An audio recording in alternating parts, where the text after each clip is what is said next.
Hello, everyone. Thank you so much for joining us today. Welcome to Let's Have Renaissance, a podcast about writing, editing, publishing, literature, the arts, and more. I am Ito Otini. And I'm Makaya Otini, and today we're speaking with Julian Kreimer. Julian is an artist, critic, educator, and chair of the MFA program in Visual Arts at SUNY Purchase College. His work has been supported by the MacDowell Foundation and others, shown in galleries around the U.S., and reviewed in publications including Art in America, Hyperallergic, and Artcritical. We're excited to be with him today.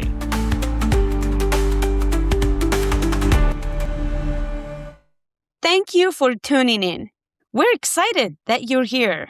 Why don't you also subscribe, like, comment, and share this episode with your friends? And if you know anyone who wants to come on the podcast, please do send them our way.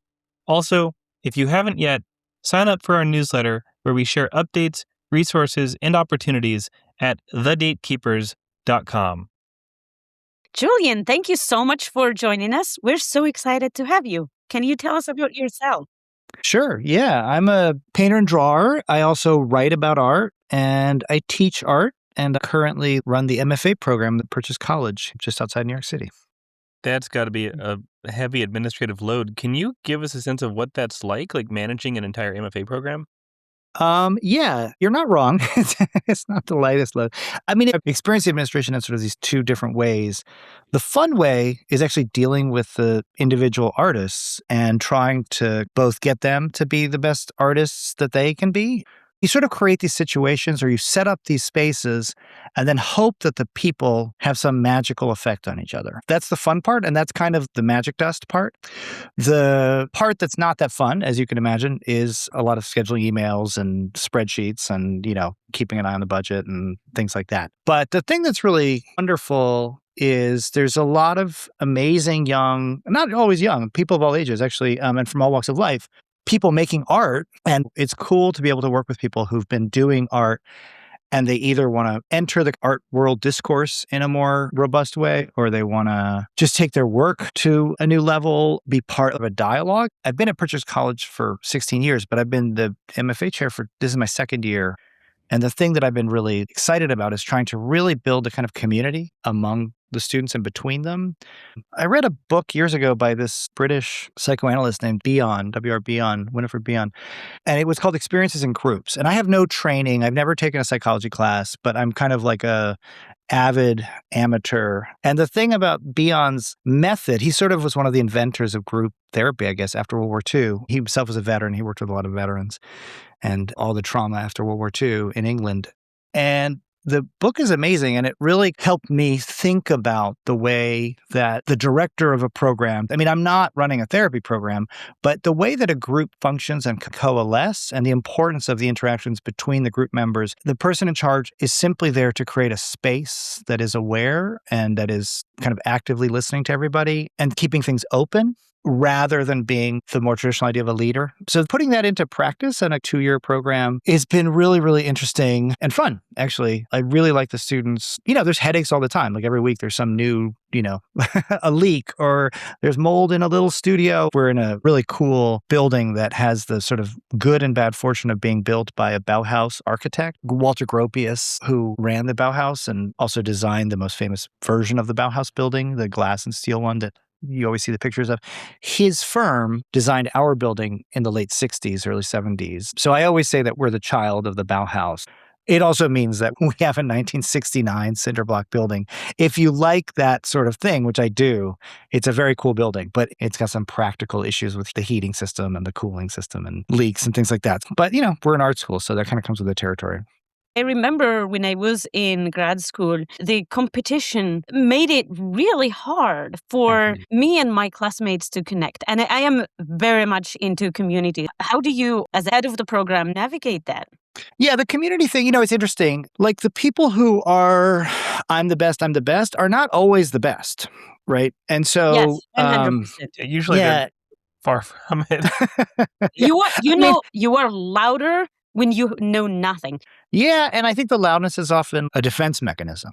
I've become much more embracing of the possibility that some of my worst students, and, hopefully they're not listening to this, but some of the worst students I've had over the decades have become the best artists. That's a very humbling thing as a teacher to say, like, I got that so wrong. If you're going to put on your amateur psychologist hat for a minute, what do you think it is about those individuals that made them poor students but promising artists? I think if you look at what makes a good artist, it doesn't always track onto what makes a good student, right? Like executive function is super helpful in life for all kinds of things, but you can be an amazing artist with terrible executive functioning skills. One of the struggles is that you're managing artists, and like artists are mercurial and they do unexpected things and they get obsessed with their work and they want to be in the studio sometimes too much and sometimes not enough. I found myself having to be, especially with the master's levels ones, like very open and flexible.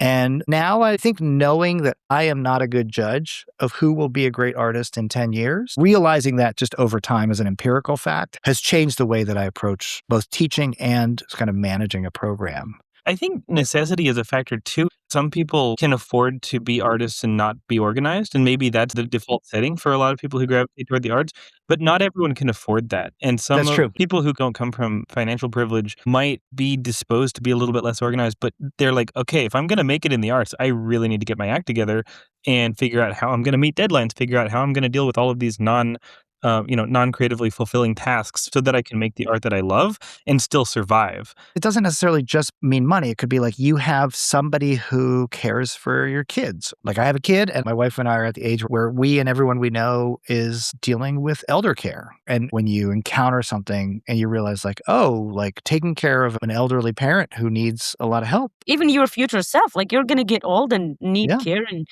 like all of that stuff. Absolutely. Yeah. I mean, in fact, when I was at MacDowell years ago, the first time I was there was this amazing writer, Lynn Tillman, who is kind of a mentor to a lot of artists and writers and musicians and people in the arts. And Lynn wrote this really beautiful book called Mother Care. And I read it last year, and I'd been taking care of my mother. I'm an only child, and my family's from Argentina, and my parents left in the 70s to study here, and they couldn't go back because of the dirty war in the late 70s. I was born about 9 months after the dirty war started in Argentina. So they stayed here for obvious reasons. And I mean, this is very personal, but like my mom, basically she's alone in the country with me. I'm the only person who can take care of her. She needs a lot of care. She lives in assisted living. But when you're managing your mother's everything and you're trying to figure everything out, it's a lot. I kind of had to take care of my mom from about 2018 when she got really sick to about a year ago. I mean, there were moments where it was easier and then moments where it got more intense. And about a year ago, she had an operation that made things much better. Oh, God. Anyway, yeah, it was good. But from 2018 to 2025, it was like a whole nother job. And so I was making a lot of artwork, but I was not promoting my artwork. And I had to teach. I was, doing my job, and we have a kid. And I was taking care of my mom the first few years from a distance because she was in Washington, D.C., where I grew up. And later I moved her to New York in 2023. But I just realized like, oh, I just don't have the bandwidth to be doing all the things that you need to do to promote your work. I mean, all the things that you're supposed to do, like go to openings, be a good part of the art world, be a part of the community, go see studio visits, invite people to your studio. I just didn't have the time, energy, or bandwidth to do that. But I did make a ton of work and I was in the studio. And I think a lot of artists don't necessarily worry too much about putting it out there. There's a lot of really, really good artists who it's really about art making as a kind of necessary medicine. Sure, but that's not fun because we want to see that work too. I know. And that's the tragedy. And that's sort of like, I mean, when my mom settled down, I had more time and space to have people to the studio, whatever. And then a friend from grad school was running a gallery at a college out in California. And he said, hey, do you want to do a show? I'd love to do a show of your work. So I did a show in the fall out at Santa Barbara City College after this whole 6 years of not showing my work in any solo show. So it was really great to actually feel like I could put the work back out there again. But it was this feeling when your leg falls asleep and you just can't lift it. It was like that. When I'm writing about an artist, I'll study their career. I'll look at the sort of like trajectory. And a lot of times I really love to write about older artists who had been overlooked, but were really good. And I think because as a painter, I had developed a really strong eye and I could see good work. And one of the things about the art world is that, and this is going to sound very catty, but I'm going to stand by it. There's a lot of people with good ears, but there's not a ton of people with good eyes in the art world. I think a lot of people are really good at hearing who's hot and what the gossip is, but the actual people who can see if something's good or not, it's a much smaller cohort. And I'm going to sound like a narcissistic, crazy person, but I do think I have a good eye. Can you talk about what that involves? Like, what do you look for to know if it measures up? It's like what makes an interesting person, you know what I mean? Or what makes somebody you want to hang out with. And especially nowadays, art can be just about anything. Like you can walk into a space and the way that they decide to withhold can be super interesting. So it can be anything or literally nothing. The one thing that for me is really important, and again, this can come in many different forms, is I joke that when art is really good, it's like touching the third rail of the universe. I'm not a big drug guy, but the one time I took LSD in like high school, I had all those wonderful psychedelic experiences that you're supposed to have. And I could sort of see all these layers of the universe. And I remember thinking, oh, I can see how limited my usual vision is. And that there's so many other waves that I'm just not aware of on a day-to-day basis. So I teach color. I teach studio color classes. I teach art history based around color. So I think a lot about color. Obviously, my work is very colorful. But the thing about color that's fascinating to me, and that's like kind of at the center of how I think about color, is that if you have color vision, you can see 400, like the average sighted human can see 400 to about 720 nanometers of wavelengths. And we call that color, right? We call shorter wavelengths cool colors, and we call longer wavelengths warm colors. But butterflies can see all these colors, or bumblebees can see all these colors that we cannot see. And so I work in these various modes that I would say span observational painting, mostly of landscape, where I stand outside like a 19th century painter with my little field easel, and I paint things that I see in real life. And that's one end of the spectrum. And then I make total abstractions in the studio. Like right now, I'm finishing up a couple drawings, and they're, the paintings I make on the street are often, 10 inches, 24 inches, much smaller than your average modern computer monitor. But these drawings are very big that I'm working on now. One is 12 feet wide and about 7 or 8 feet tall. And it's totally abstract, but it feels like you're going into the woods. I did not plan for it to be like that, but I had these drawings that I made years ago in the woods from observation with my easel. I was at a residency. In fact, I was at MacDowell, and it was snowy. It was kind of like March or April, and a very close friend's father had just died. And the ground was frozen, and there was some issue with digging the grave, and maybe it was Shabbat, and they were waiting for the rabbi to give the green light to bury their father.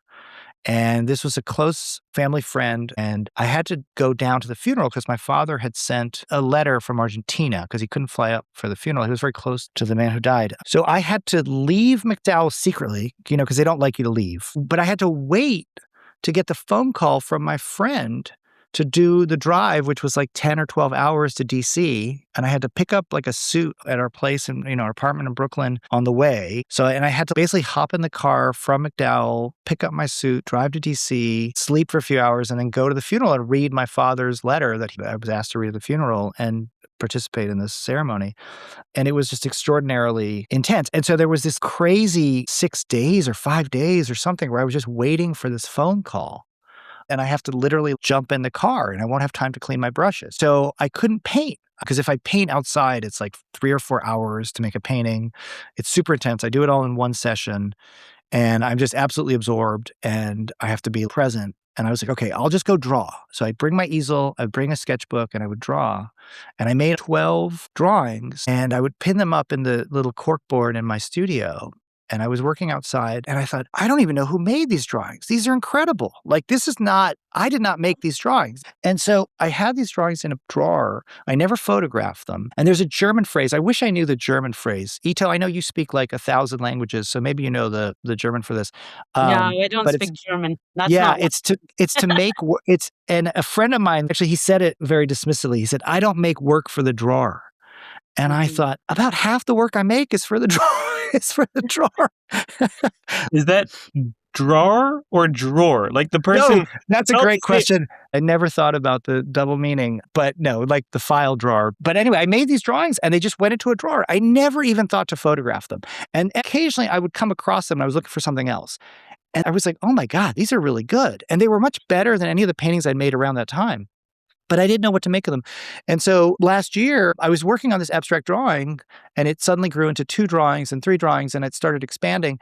And I realized I needed to have space in the drawing. And so I thought, let me look at those drawings from MacDowell again from 2017. And so I pinned them up on the studio wall again, the 12 drawings. And I just kind of had them hovering there next to me. And I wasn't really copying the drawings to put into the big drawing.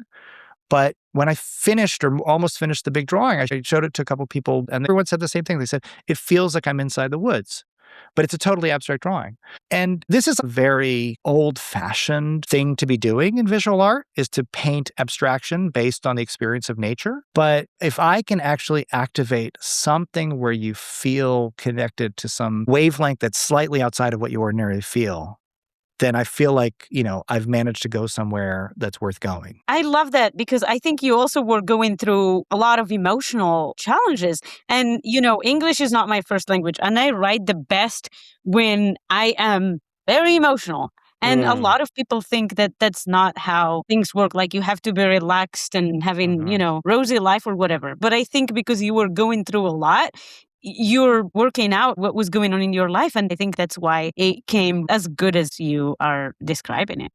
I think you've put your finger on something I think super profound. I don't know if you've ever come across the writings of Pema Chodron. She's an English woman who became a Buddhist nun. And she has this, I forgot the name of the book, but it's basically like when bad things happen, it's something like that. And she says exactly what you said, which is when terrible things happen is when you actually feel life the most.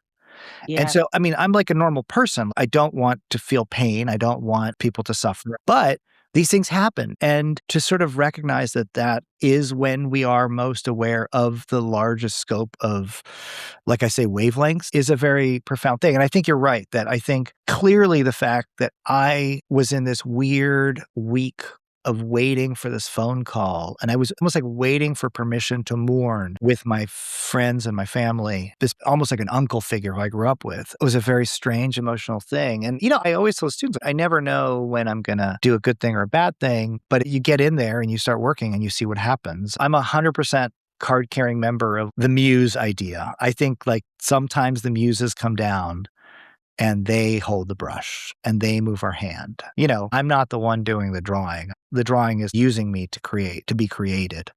I love that. And I think that's a really good note to end on. Thank you so much for coming on. We really enjoyed having you. Keep it up. Thank you, guys. I really enjoyed it. Thanks so much, Julian. We did too. Thank you. We really appreciate your time. Have a great day, Julian. Okay, bye, guys. Bye-bye.